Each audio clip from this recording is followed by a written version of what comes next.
Debo consagrar unos párrafos especiales a mi abuelo Franciotto, que, con mi abuela Diana, fue el único consanguíneo directo de esa generación a quien alcancé, pues mis otros dos abuelos murieron antes de que yo viera la luz. Franciotto Orsini había sido condottiero, como la mayoría de mis antepasados.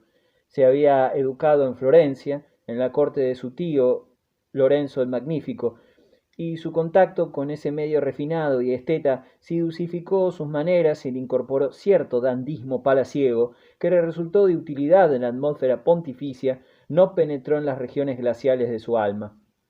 Era como mi padre, su yerno y sobrino, un insensible. En 1497 y en 1503 César Borgia lo había capturado y luego le había devuelto la libertad. En 1511 había firmado la Pax Romana con los Colonna. En 1513 peleó contra Bentivoglio, viudo en dos oportunidades. Terminó dejando la coraza por la púrpura que su primo León X le otorgó en 1515. Desde entonces soñó con ser papa.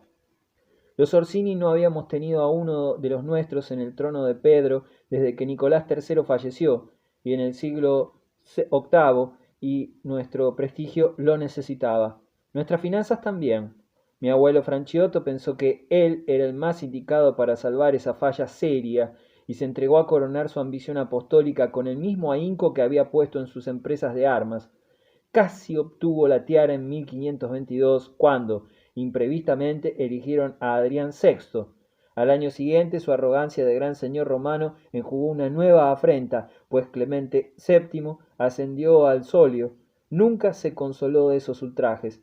Postergarlo a él, hijo de Orso Orsini, llamado el Organtino, capitán que había patentizado su coraje a favor y en contra de la iglesia, y nieto de Giacomo Orsini, condottiero de la República Serenísima y del Papa Eugenio IV, postergarlo sin ningún sentido de los escalafones mundanos y de las prerrogativas de la sangre para beneficiar primero a un flamenco ridículo de quien todo el mundo se mofaba, y luego para favorecer a un Medici ilegítimo, a un bastardo de ese Julián de Médicis, al que mi padre casi había salvado de la muerte cuando la conspiración de los Pazzi, era algo que el cardenal Franchiotto Orsini no podía comprender, porque atentaba contra la sana lógica de su clasificación de los valores. Su desesperación y su desencanto habían sido más agudos cuando Clemente VII, porque esa vez le habían quitado literalmente de la boca el dulce que se aprestaba a saborear. Todo fue por culpa del cardenal Pompeyo Colonna, que vetó su candidatura, oponiéndole el peso inflexible de su enorme influencia. Los Colonna se cruzaban siempre en nuestro camino. ¿Cómo hablaron mi padre y mi abuelo de los Colonna aquella tarde? ¿Cuánto los maldijeron? Pero, señaló el cardenal Franciotto apagando la voz, no creas que lo pasarán muy bien el que me ha arrebatado la tiara gracias a ese Colón infernal. No lo creas. Anda por las calles un pastor andrajoso, venido de los Abruzos, que pronostica el pronto exterminio de Roma y dicen que es un santo. El soplo milagrero flotó sobre ellos un segundo. No se atrevían a pensar que lo que con la imaginación veían, la ciudad saqueada, incendiada, el pontífice fugitivo, sería en breve una atroz certeza. Luego mi abuelo retomó el hilo del relato. Hubiera querido envenenarlo al cardenal Pompeyo y le faltaba decisión. Así era él, un tigre en los campos de combate y en los cónclaves una liebre. Lo envolvían, lo burlaban, bramaba como un toro en la intimidad de nuestra casa y regresaba a la corte pontifical, donde se esmeraba por rehacer las mallas rotas de sus intrigas. Al cabo de un tiempo volvía a nosotros con esperanzas frescas que mi padre no compartía siempre.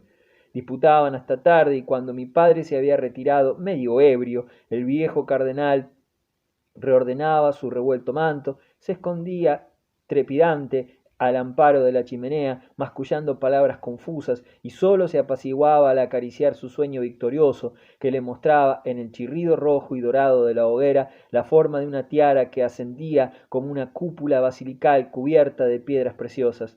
El zafiro que palidece en presencia de los impuros, la esmeralda que se quiebra ante un acto ilícito, el coral que fortifica el corazón, la crisolita que cura de la melancolía, el diamante que salva del miedo, y esa piedra sagrada, azul y verde, de los egipcios, que tiene más que ninguna un poder sobrenatural, alhajas que relampagueaban en la fogarada crujiente, prometiéndola con sus guiños fúlgidos que Nicolás III y los santos papas de nuestra estirpe que lo habían precedido tendrían en él, en el Papa Franciotto, para gloria de la casa Orsini, un augusto sucesor. El motivo esencial por el cual no se resolvía a abandonar sus pretensiones es que se suponía predestinado a realizar la aspiración magna de Nicolás III Orsini y a distribuir Italia entre sus descendientes, como el Santo Padre proyectó repartirla entre sus sobrinos alrededor de los estados de la Iglesia para robustecer el poder peninsular y eclesiástico contra las rapiñas extranjeras y también con previsor nepotismo para afianzar el poder exclusivo de los suyos. Ignoro si me hubiera tocado algo en la división prevista por mi abuelo. No lo creo. Todo hubiera sido para mi padre, para Girolamo y Maervale, quizás para los nietos de la otra rama. Francisco, el que defendió Siena, conquistó Córcega y casó con una mujer tan virtuosa que la consideraron santa. León, el millonario, el más rico de la familia, y Arrigo, el condottiero, el bandido, que cometió excesos feroces, pero para mí no hubiera habido nada, nada. Estoy seguro, nada para Pier Francesco, nada para el deforme, para aquel que, con su jubón y sus calzas, a pesar de la distinción de su rostro y de sus manos, y a pesar de que se empinaba frente a los espejos, parecía un bufón de los Orsini, una especie de Rigoletto sin voz, sin autor y sin autógrafos baritónicos. Hasta que por fin mi abuelo se sometió a regañadientes, pues los acontecimientos lo fueron desengañando y repitiéndole que ese no era su destino, y que resultaba más fácil blandir una espada y aullar en mitad de una pelea, flotantes al viento las banderas y las barbas, que especular en el secreto sutil de los cónclaves, y trasladó su intención a los hombros y a la mente de mi hermano menor, el pequeño Maervale. Como antes, mi padre y el cardenal se encerraban y discutían durante horas. Yo era a la sazón tan niño que no lo puedo recordar, pero lo he oído referir a los servidores. Luego se acercaban a Maervale, fino y menudo, y lo arrullaban un instante en su cuna, casi con respeto, como si rozaran, en vez de sus lanas infantiles, las ropas litúrgicas del vicario de Cristo. Pero Maervale no fue papa tampoco, ni siquiera cardenal. Hubo que aguardar mucho tiempo, 2 siglos, hasta en 1724, para que un Orsini, Benedicto XIII, nos restituyera en el Vaticano la suprema jerarquía. Claro que ni Franciotto ni Giancorrado Orsini podían adivinarlo, y conspiraron impacientes en la soledad casera, rodeados por las cotas, los yelmos, los petos y las tizonas que conocían mejor que nadie, y en los que el fuego reanimaba con sus caldeados pinceles la antigua jactancia marcial de los combates cuerpo a cuerpo que ambos habían emprendido. Barajaban en apoyo de las perspectivas de sus maniobras los nombres de los santos y beatos de nuestra tribu, desde el obispo Orsini, los mártires Juan y Pablo y el patriarca Benedicto, hasta la reina Batilde y el cardenal Latino, aquel hijo de Mabilia Orsini que compuso para la eternidad el dramático Dies Irae, Dies Illa, de los responsos, agregándoles por descontado los nombres de los 4 papas que hasta entonces figuraban en nuestros genealógicos pergaminos. Juzgaban inadmisible que con esos antecedentes que se exponían el uno al otro sin cansancio, alternando las explosiones rabiosas con las fórmulas de elegante ironía que ambos habían aprendido en la corte de los Medici, y con los antecedentes que provenían de cardenales, arzobispos, senadores, prefectos y gonfalonieros de Roma, condestables de Sicilia y grandes maestres de los templarios y de la Orden de San Juan de Jerusalén, sin descartar, por cierto, a nuestras reinas, tan decorativamente góticas, la tiara no llegara por los aires como un sólido pájaro de oro y de enjollados reflejos a posarse sobre la débil cabeza frívola de Maervale, omitiendo que el propio Franciotto, cardenal, diácono y vicario de Stimigliano, Vianello y San Polo, no la había conseguido, pese a su terca porfía y al parentesco que lo vinculaba a León X. Habíanse formado así en la familia 2 bandos. Por un lado estaban mi abuelo, mi padre y mis hermanos, por el otro mi abuela y yo. Ni qué decir que el primero era el más fuerte. Disponían en su favor no sólo del número, sino de la influencia. En cuanto al hostigamiento con el cual me apretaron desde mi niñez, aunque le di vueltas y vueltas al asunto, no logré comprenderlo entonces. ¿Qué representaba yo para el cardenal, para el condottiero, para el Girolamo, atlético, hermoso, musculoso, petulante, obtuso, procaz y despótico? Para Maervale, embrollón, hipócrita, embustero, agraciado también, muy parecido a mí en los ojos y en el dibujo de los rasgos? ¿Qué podía importarles? ¿Por qué no me dejaban en paz? Y yo con ellos no me metía, y al contrario, los esquivaba siempre, madurando en la soledad mi odio solitario. ¿Acaso el porvenir no pertenecía a quienes serían el uno duque y el otro papa o cardenal? ¿Acaso no se descontaba mi anulación, no se calculaba por mi quebranto descaecido que viviría poco? Qué equivocados estaban los cuatro Orsini en lo que a eso concernía, pues quién iba a sugerirles la extravagante idea inverosímil de que algún día, ahora, yo escribiría sobre ellos, en tanto que ellos estarían muertos, bien muertos, reducidos al polvo, como con 4 siglos de muerte y de olvido encima, y sin nadie más que yo para recordarlos. Pero la increíble distancia de tiempo que nos separa me permite bucear con más claridad y experiencia en el dilema oscuro y discernir algunas explicaciones. Fundamentalmente, es obvio, los ofendía mi aspecto, por lo que éste entrañaba de intruso, impropio y chocante en la divina raza de los Orsini, hombres nacidos para la grandeza retórica de los monumentos ecuestres, para la pompa de los sepulcros teatrales y para inspirar el respeto y la sumisión con su sola y soberana presencia.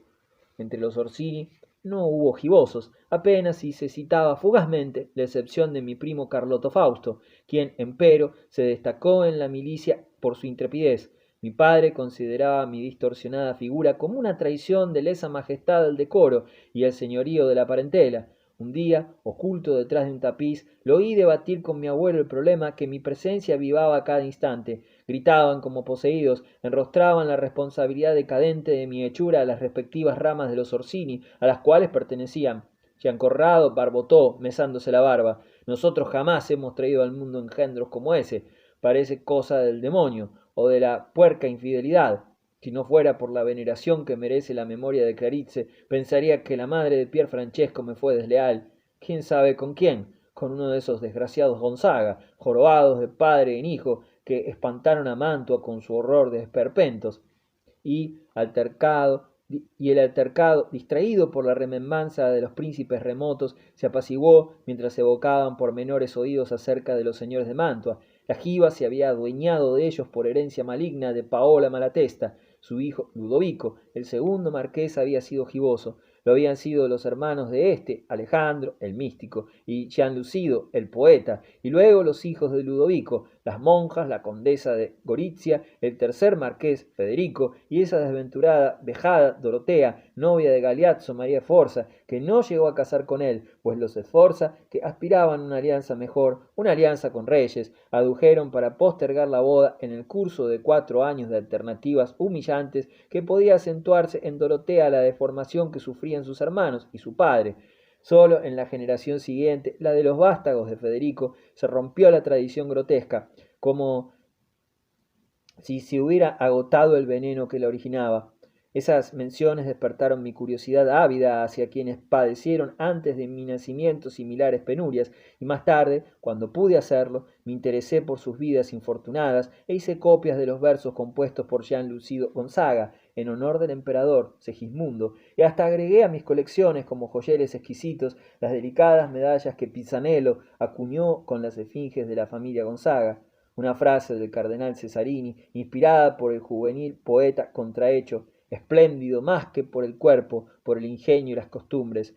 Ingenio machis, quam corpore lucens, cuan cantó en mis oídos como música celeste, pues se me ocurrió que me estaba dedicada premonitoriamente desde la bruma secular, pero eso sucedió, como digo, mucho más tarde, en tiempos en que yo, ya duque de Bomarzo, el día en que escuché esos nombres por primera vez no me sirvieron de alivio, resonaron como injurias, despertando ecos vetustos en la amarilla verdosa pesadumbre de nuestro palacio romano.